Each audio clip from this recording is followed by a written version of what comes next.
नहमदुहु व नुसल्ली अला रसूलिहिल करीम अम्मा बाद फ़अऊज़ु बिल्लाहि मिनश शैतानिर रजीम बिस्मिल्लाहिर रहमानिर रहीम रब्बि इश्रह ली सदरी व यस्सिर ली अमरी वहलुल उक़दतम मिन लिसानी यफ़क़हू क़ौली। मोहतरम नाज़रीन इकराम, यासिन शाह जब्बारी रूहानी दुनिया के साथ आपकी खिदमत में हाजिर है और सलाम पेश करता है। अस्सलामु अलैकुम रहमतुल्लाहि व बरकातहू। नाज़रीन, आज हम आपको जो अमल बताने जा रहे हैं वो अमल है दीवानगी और पागलपन का। अक्सर आपने देखा होगा कि दीवानगी के दौरे पड़ते हैं, लोगों को गश आ जाता है। ये हालत मिर्गी की वजह से भी होती है, लेकिन यहाँ हम जो आपको अमल ज़िक्र कर रहे हैं वो है दीवानगी का, यानी कि आदमी अपने हाल में नहीं होता, राल बेरही होती है, दिमाग बहुत छोटा होता है। बेशक वो 20 साल का हो मगर उसका दिमाग 4 या 5 साल के बच्चे जैसा ही होता है। आपने ऐसे अक्सर लोग देखे होंगे। अगर खुदा न खास्ता ऐसा कोई शख्स, कोई बच्चा आपके घर में मौजूद है तो उसके लिए ये अमल बेहतरीन है, इंतहाई मुजरब है, हमारे बुज़ुर्गों का आज़माया हुआ और यकीन करदा अमल है। आप इस अमल को हमारे बताए हुए तरीके से इस्तेमाल करवाएं, इंशाअल्लाह ज़रूर कामयाबी होगी। अक्सर बच्चे बड़े हो जाते हैं मगर मजनू की सी हालत होती है, यानी कि उन्हें किसी चीज़ का कोई इल्म नहीं होता, ना उन्हें भूख का एहसास होता है, ना प्यास का, ना उन्हें ये पता होता है कि मेरे जिस्म पर कपड़े मौजूद हैं या लोग मुझे क्या कह रहे हैं। यानी उनका दिमाग किसी वजह से छोटा रह जाता है। अगर वो दिमाग से इंतहाई कमज़ोर हैं तो उसके लिए भी आप ये अमल कर सकते हैं। इसके अलावा जो बच्चे पढ़ाई में कमज़ोर हैं उनको भी आप ये नक्श इस्तेमाल करवा सकते हैं। इस नक्श का तरीक़ाकार ये है, ये नक्श हम आपको स्क्रीन पर दिखा रहे हैं।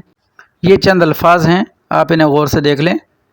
इन अल्फाज को आपने इस ही तरीके से एक सफ़ेद कागज़ पर लिखना है। काले हरूफ से लिखकर, काली रोशनाई से लिखकर आप गले के लिए एक बना लेंगे, उसे खुशबू लगाएंगे, खुशबू लगाकर मोम जामा करके और काले चमड़े में बनवाकर ये आप उस बच्चे के गले में डाल देंगे जो मरीज़ है। 7 नक्श आपने ज़ाफ़रान और मुश्क से बनाने हैं।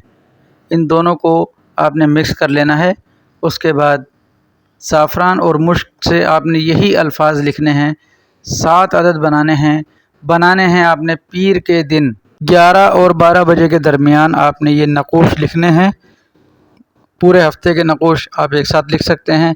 रोज़ाना एक नक्श को थोड़े से पानी में आप डाल देंगे, उसकी जब रोशनाई जो आप मुश्क और ज़ाफ़रान से आपने लिखा है वो जब साफ़ हो जाएगी तो वो नक्श का पानी आप मरीज़ को पिला देंगे। इंशाअल्लाह ताला 7 नक्श आप उसको पिलाएंगे। उसके बाद दोबारा पीर को आपने बनाने हैं। गले का वो नक्श वो एक ही रहेगा, बकाया आपने 7 हर हफ्ते बनाने हैं। ये 4 महीने का मुकम्मल कोर्स है। इंशाअल्लाह आप इसे 2 महीने, 1.5 महीने में ही इसका रिज़ल्ट देखेंगे। ये थोड़ा सा लंबा ज़रूर है लेकिन ये बहुत ही ज़बरदस्त वजीफ़ा है। अगर आप इस अमल को करेंगे इंशाअल्लाह तो ज़रूर ज़रूर कामयाब होंगे। नाज़रीन, वालिदैन को चाहिए कि बच्चे के लिए दुआ करें, इस अमल के दरमियान में खुसूसन दुआ करें और दोनों नमाज का खुसूसी तौर पर एहतमाम करें, नमाज बाजमात पढ़ सकें। वालिद साहब तो बहुत अच्छा, वालदा घर में पढ़े। और तहज्जुद का खुसूसी तौर पर एहतमाम करना है। तहज्जुद की नमाज में वालिदैन ने रब ताला से रो कर गिड़गिड़ा कर अपने बच्चे की सेहतियाबी के लिए दुआ करनी है। नाज़रीन, ये अमल थोड़ा सा मुश्किल ज़रूर है लेकिन नामुमकिन नहीं।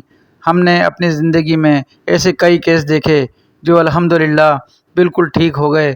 रब ताला पर मुकम्मल यकीन कामिल रखें, इंशाअल्लाह उसने कोई ऐसी बीमारी पैदा नहीं की जिसकी शिफा ना उतारी हो। ये हमारे बुज़ुर्ग अक्सर लोगों को दिया करते हैं और अल्हम्दुलिल्लाह तमाम के तमाम शिफायाब हुए। आप भी इंशाअल्लाह इससे लाज़मी शिफायाब होंगे। नाज़रीन, नमाज का एहतमाम कीजिए, कुरान पाक की तिलावत का एहतमाम कीजिए, अपनी ज़िंदगियों में आसानियाँ और खुशियाँ लेके आएँ। अपने घर वालों का, अपने बीवी बच्चों का, अपने वालिदैन का, अपने महल्लेदारों का, अपने मिलने जुलने वालों का बहुत ख्याल करें। अपने वालिदैन की इज़्ज़त करें, उनसे अपने लिए दुआ करवाएँ। यासिन शाह जब्बारी अब रूहानी दुनिया के साथ आपसे इजाज़त चाहता है, इस दुआ के साथ कि अल्लाह आपका, मेरा, हम सब का हामी नासिर हो। दुआए खैर में ज़रूर याद रखें। अस्सलामु अलैकुम व रहमतुल्लाहि व बरकातहू।